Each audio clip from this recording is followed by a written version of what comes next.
Quand on commence à travailler l'image numérique, il est essentiel de travailler à la bonne résolution. Tout simplement parce que trop souvent des utilisateurs, même chevronnés de Photoshop, travaillent avec des résolutions beaucoup trop importantes, donc ils ralentissent leur travail, ils ont des fichiers beaucoup trop lourds, ils occupent beaucoup trop d'espace mémoire par rapport à l'usage qu'ils vont en faire ensuite. Sachant que de toute façon, il est beaucoup plus rapide d'effectuer un travail à partir d'une basse résolution, par exemple à 72 dpi, de noter sur une feuille de papier les opérations qui ont été faites, pour le cas échéant les refaire sur un fichier haute résolution. On peut également passer par des scripts si on veut reproduire le même effet sur une image. Mais dans tous les cas, entre travailler 10 fois sur des images en haute résolution pour ne sortir qu'un seul bon résultat, et travailler 10 fois en basse résolution pour refaire le résultat une fois en haute résolution, comme on dit chez certains de votre corporation, il n'y a pas photo. C'est beaucoup plus rapide dans la solution basse résolution. Voilà par exemple une image qui provient d'un appareil numérique, sa taille est de 23 mégas. Si je dois faire des montages avec une taille comme celle-ci sur par exemple une page sans changer sa résolution actuelle, je vais rapidement me trouver avec des fichiers qui vont peser 100 mégas, voire 200 mégas.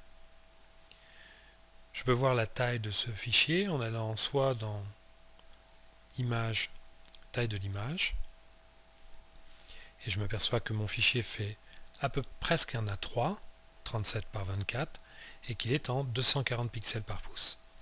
Si d'ailleurs je voulais l'imprimer en A3, je pourrais juste rééchantillonner et passer à 300 pixels par pouce, je n'aurais quasiment pas de perte. J'aurais juste augmenté la définition à la bonne définition par rapport à l'offset et par rapport à la gravure. Je peux également vérifier la taille de mon fichier en appuyant sur Alt au clavier et en cliquant ici dans cette zone où j'ai accès à toutes ces informations de résolution et de taille.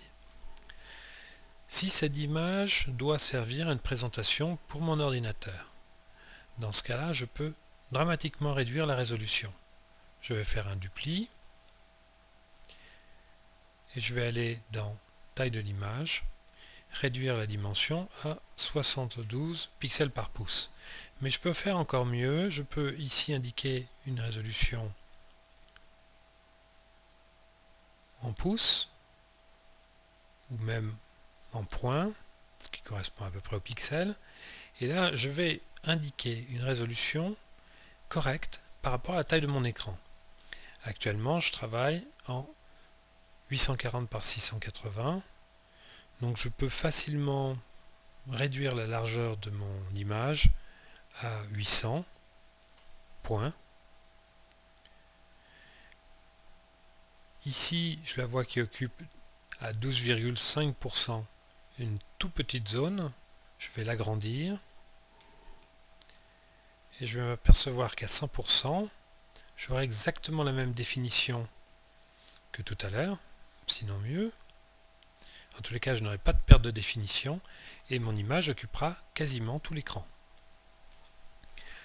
Par contre, je suis passé de 23 mégas à un fichier qui ne fait plus qu'1 méga 2.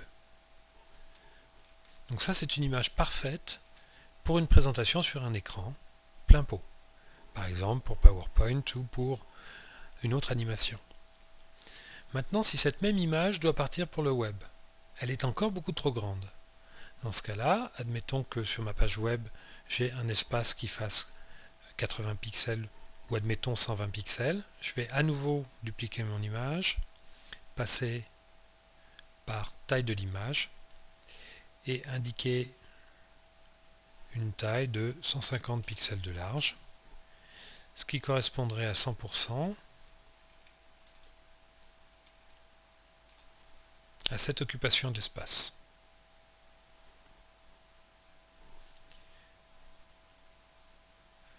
Je vais agrandir cette fenêtre pour pouvoir avoir accès à la fenêtre d'information. Je le vois, mon image ne fait plus que 150 pixels par 100. À 72 dpi, elle ne pèse plus que 43K. Elle est parfaite pour une page web. Ouverte, elle pèse 43K. Quand elle sera enregistrée pour le web par le biais de cette commande et que je l'aurai fait en mode JPEG, elle n'aura plus pesé que 4K, ce qui sera très facile à charger. Donc voilà 3 exemples d'utilisation. Une utilisation en mode CMJN à haute résolution,